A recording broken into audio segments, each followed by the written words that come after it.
जैसे संसार में बताए, दानवीर, सूरवीर और ज्ञानवीर, तीन तरह के वीर होते हैं। दानवीर दानदाता हो सकता है, कहीं दानदाता जैसे अपनी श्रद्धा के अनुसार कुछ दान देता है। और भामाशाह उसको कहते हैं, जो बढ़ चढ़ के दान देता है उसको कहते हैं भामाशाह। तो भामाशाह कुछ इस समय की कमाई से या पूर्वजनों की कमाई से अधिक सामग्री धन प्रॉपर्टी होती है और दिलदार होता है, वह बढ़ चढ़ के दान देता है, उसको कहते हैं भामाशाह। और साधारण जो अपनी श्रद्धा के अनुसार देता है उनको कहते हैं दानदाता।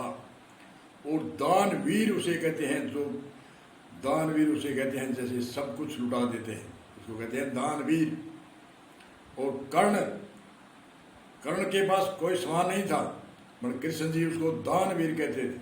और दानवीर कहते तो अर्जुन उससे चिढ़ता था, अर्जुन चिढ़ता कि इसके पास क्या सामान है। जो आजकल हमारे कहते हैं, कई जो गुजारे में होते हैं वो कहते हैं अमुक आदमी करने के क्या सामान है, इसका कहने का मतलब है मेरे पास में है। वो ऐसे तो नहीं कहते कि मेरे पास में मैं हूँ, मतलब उसकी भाषा का यही अर्थ निकलता है। वो कहते हैं उसके पास आजकल क्या सामान है। ऐसे भी कृष्ण कहता था कि कर्ण को आप दानवीर कहते हैं, इसके पास क्या सामान है। कृष्ण जी कहते थे ये दानवीर है, सामान से नहीं होता दानवीर, इसकी दानवीरता है, इसकी वीरता होने के कारण मैं कहता हूँ। तो एक बार हस्तिनापुर में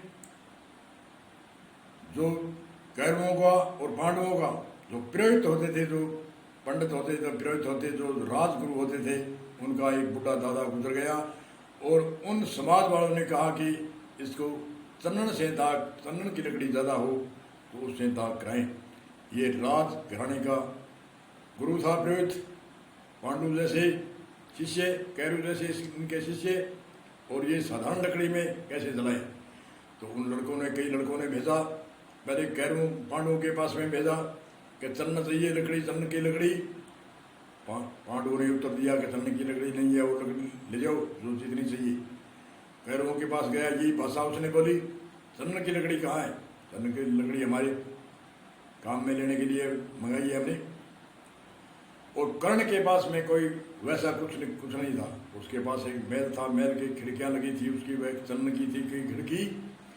और वो नौजवान देखे, कर्ण के पास चले, कर्ण के पास गए तो क्या कैसे आए कि जी हमारा दादा गुजर गया है, कुछ चंदन की लकड़ी चाहिए। तो नौकरों का कर्ण ने ये खिड़कियाँ तोड़ दो, खिड़की हम बनाते रहेंगे, ये चंदन की लकड़ी की खिड़कियाँ है, ये बना करके उस पंडित जी को दे दी और खिड़कियाँ तोड़ के दे दी। कृष्ण जी ने कहा ऐसे आपने क्यों नहीं किया, आपके पास चरण था, क्यों नहीं दिया आपने, इसलिए मैं इसको दानवीर कहता हूँ। और दूसरी एक जगह घटना हुई, जब कर्ण परशुराम से बाण विद्या सीखने गया था, मैं शॉर्टकट में बताता हूँ। उसने 5 बाण ऐसे दिए थे, जो 5 बाण उसने कहा आपने बहुत सेवा करी है, और पंडित का भेष बना करके उसने बाण विद्या सीखी थी कर्ण ने परशुराम से। और परशुराम का ये संकल्प था कि मैं राजपूतों को मैं विद्या नहीं सिखाऊंगा, मैं पंडितों को सिखाऊंगा, मैं दूसरी जाति का ज़्यादा करके मैं पंडितों को सिखाऊंगा। तो इनको जो राजपूतों को जो घमंड हुआ है, ये घमंड को मैं दूर करूंगा, इसलिए उसने ये संकल्प लिया था। वो बाण विद्या पंडितों को सिखाता था। तो पंडित का भेष बना के कर्ण गया और बाण विद्या सीखने के कई साल लगाए। तो उसने परशुराम की बहुत सेवा करी, कोई सेवा को नहीं। तो वह प्रसन्न हुआ कि आपने जो और तो हमारे शिष्य हुए हैं, परंतु इतनी सेवा नहीं करी, इसलिए मैं आपको बड़ा प्रभावित हूँ।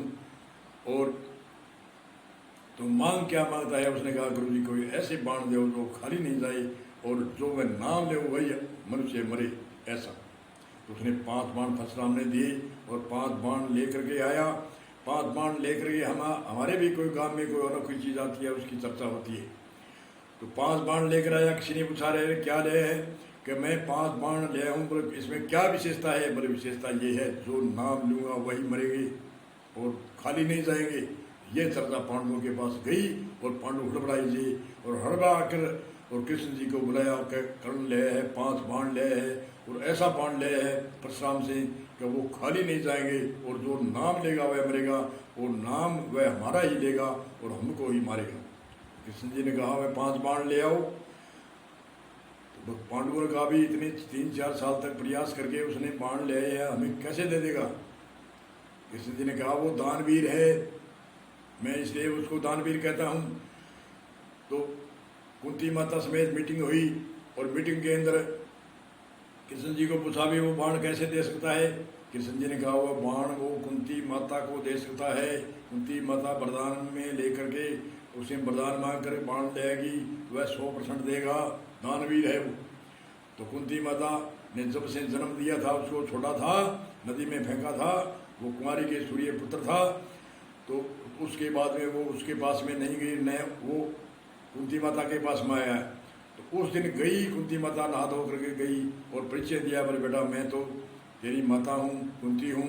और परिचय तो वैसे तो मालूम था कर्ण को थोड़ा बहुत, तो परिचय दिया तो माता का बड़ा स्वागत किया, सम्मान किया, भोजन कराया, सब कुछ करा के और आने का हार पूछा तो कहा मत। माता ने कहा बेटा वरदान दे, वचन दे तो मैं चीज वस्तु मांगूंगा। कर्ण ने कहा तू मेरी जान भी मांगेगा तो मैं दूंगा। तो कर्ण ने एक हाथड़ी में 1 चमची पानी ले गई, मैं सूर्य पुत्र हूँ, मैं सूर्य के सामने संकल्प करता हूँ, जो माँ तुम मांग कहेगी वह वस्तु आपको दूंगा। और माता ने कहा बेटा तुम 5 बाण ले है, वह 5 बाण मुझको दे।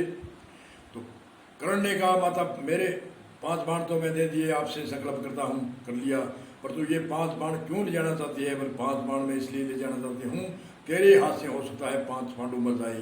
तो बोले मैं भी तेरा लड़का हूँ। बोले बेटा 1 मरेगा और वो 5 जिएंगे, इसलिए मैं मांगती हूँ। बोले कोई बात नहीं माता, आप 5 बाण में आप न तो आपसे चलते हैं और अगर ये तुम ये चलते नहीं आपसे, इतने वजन है इसमें, मैं संकल्प लेता हूँ आज मैं 5 बाण पांडवों पर नहीं चलाऊंगा। और दूसरी मेरी हंत होगी कि पांडवों की और कर्ण की माता है बीच बीच में फिरती है बाण लिए, ऐसे बदनामी होगी, इसलिए तुम मैं संकल्प करता हूँ, मैं सूर्य पुत्र हूँ। वही चमची पानी की लेकर के सूर्य के सामने कहा ये 5 बाण मैं 5 पांडवों पर नहीं चलाऊंगा, ये संकल्प लिया। माता खुश हुई, कुंती भागती दौड़ती बड़ी खुश होके आई और वहाँ कृष्ण जी बैठे थे, पांडु बैठे थे, बड़े खुश हंसी आई और कहा कि ये ऐसे ऐसे संकल्प ले लिया है और मैंने वरदान से बाण मांगे और दे दिए संकल्प करके। तो कृष्ण जी ने कहा अर्जुन मैं इसलिए उसको दानवीर कहता हूँ, वो दानवीर है। और तू मजाक करता है कि इसके पास क्या समान है, समान से दानवीर नहीं होता, दिल से दानवीर है वो। और दूसरी तीसरी घटना एक और है, जब वह रण में मारा गया था कर्ण, उस समय कृष्ण जी के मुख से आवाज निकली कि दानवीर मारा गया है। फिर भी अर्जुन ने कहा अब क्या करोगे, अब तो इसके प्राण पखेर उठने वाले हैं। कृष्ण जी ने कहा ये अब भी दे सकता है, पर क्या देख सकता है, अब तो 5-7 मिनट का है। तो कृष्ण जी ने ब्राह्मण का भेष बना करके एक कमंडल लिया और कमंडल के अंदर आगे आवाज लगाई और जमीन पर गिरा हुआ था और प्राण निकलने के समय आ रहा था कर्ण के, और एक कमंडल लिया और आवाज लगाई, कान के नजदीक हो गई कि सोने का दान चाहिए। तो कर्ण के पहले भी अब कईयों के बुजुर्गों की होती थी, दांतों के सोने की कील होती थी, और उसने एक हाथ मारा और हाथ मार के पत्थर लिया और पत्थर का दोनों दांतों के जोर से मारा और दोनों दांत कमंडल में डाल दिए। उसके अंदर सोने की कील थी, वो सोने की दान दे दिया मरते समय। वो कील दोनों सोने के लिए जाकर अर्जुन को दिखाते हैं कृष्ण जी, इसको कहते हैं दानवीर। दानवीर शूरवीर, शूरवीर जैसे शूरवीर होते हैं वो अपने आप में फंदा लेकर, जैसे भगत सिंह जैसे अनेक तरीके देश के लिए, समाज के लिए, राष्ट्र के लिए अपना बलिदान कर देते हैं शरीर का। अनेक एक भगत सिंह ने क्या आज़ादी के समय अंग्रेजों को भगाने के लिए, गुलामी हटाने के लिए कई लाखों मालिक कुर्बानियाँ दी थी, उसको कहते हैं सूरवीर। और ज्ञानवीर कहते हैं, जैसे सुखदेव मुनि ने राजा पृथ्वी को डंके के साथ में एक आवाज़ देकर कहा मैं आपकी मोक्ष मुक्ति में कराऊंगा, कौन है ऐसे नहीं मानता, जो दृढ़ संकल्प से जो जिज्ञासा होती है उसको मैं मुक्ति 7 दिनों में क्या 3.5 दिन में करा सकता हूँ। तो राजा पृथ्वी ने कहा मैं दृढ़ संकल्प से और जिज्ञासा से आपकी शरणा में रहूँगा, आपकी शरणागत रहूँगा, और जो आप शरण आप जो भी कहेंगे वो श्रवण करूंगा और मनन करूंगा, निधि ध्यान करूंगा। तो ऐसे ऐसे संकल्प किया था सुखदेव मुनि ने कहा था। और राजा परीक्षित ने संकल्प किया, और राजा परीक्षित की सुखदेव मुनि ने 7 दिनों में मोक्ष या मुक्ति करा दी, डंके के साथ में करा दी। उसको कहते हैं ज्ञानवीर। ज्ञानवीर कोई ऐसे ही ज्ञानवीर नहीं होते। ज्ञानवीर जो होता है, जो सुखदेव मुनि 3 दिन तक, पहले शुरुआत में तो उसको भान भी नहीं था मैं क्या बोलता हूँ, कहाँ बैठा हूँ। 3 दिन में उसने मंगलाचरण नहीं किए। मंगलाचरण पैर को जो शुरुआत करता है, कोई कथा वाचक हो चाहे कैसे भी हो, चाहे ब्रह्म कथा की ब्रह्म सभा करो, चाहे कोई भी धार्मिक आयोजन करो, उसमें मंगलाचरण होते हैं, नमस्कार होते हैं, आशीर्वाद मंगलाचरण, नमस्कार मंगलाचरण आदि आदि होते हैं। वो भूल गए, उसको भान नहीं कि मैं क्या बोल रहा हूँ, कहाँ बैठा हूँ, कैसे बोला हूँ। जैसे उसने ऐसी उमंग हुई सुखदेव मुनि की, और आगे सुनने वाला भी ऐसे उमंग वाला था, इसलिए उनकी मोक्ष मुक्ति हुई। तो सुनने वाला ही आगे न हो और कहने वाला ही ज्ञानवीर न हो, तो कहाँ मुक्ति है, कहाँ मोक्ष है। इसलिए ज्ञानवीर, दानवीर और सूरवीर की ये गाथा सुनाई। बोलो जय श्री राम, जय श्री राम।